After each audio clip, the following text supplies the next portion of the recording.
Hi అండి, అందరికీ నమస్కారము. ఓం నమ శివాయ. మనకి చైత్ర వసంత నవరాత్రులు అంటే లలితాదేవి నవరాత్రులు మొదలయ్యాయి. మనము ఈరోజు ఎన్నో రోజు అమ్మవారికి ఏ అలంకరణ చేసుకుంటున్నాము, ఏ నైవేద్యాలు పెడతాము, ఏ మంత్రం ఈరోజు తెలుసుకుందాము.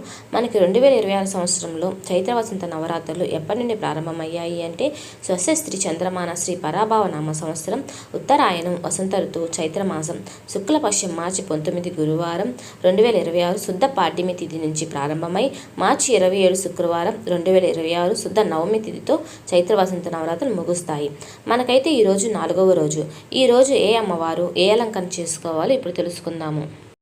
చైత్ర వసంత నవరాత్రుల 4వ రోజు చైత్ర శుద్ధ చవితి తిథి ప్రారంభం 2026 మార్చి 21 శనివారం అర్ధరాత్రి 2:23 నుంచి ప్రారంభమై మార్చి 22 ఆదివారం రాత్రి 12:12 వరకు ఉంటుంది.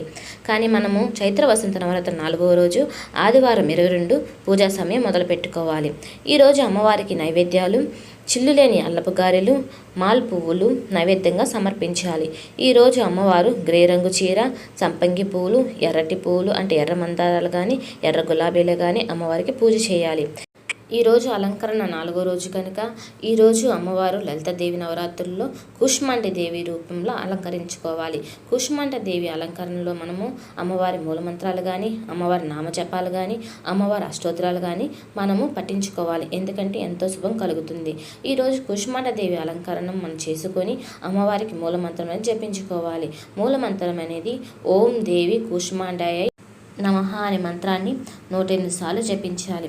అలా చేయడం వల్ల మీకున్న ఆర్థిక సమస్యలు అన్నీ అమ్మవారు చూసుకుంటుంది. మనం ఈ నవరాత్రులు చేసుకున్న ఎంతో భక్తి శ్రద్ధతో చేసుకుంటాము కాబట్టి అమ్మవారి అనుగ్రహం అనేది మనకు లభిస్తుంది.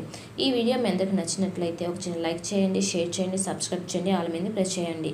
అందరికీ నమస్కారము. ఓం నమ శివాయ. హర హర మహాదేవ శంభో శంకర.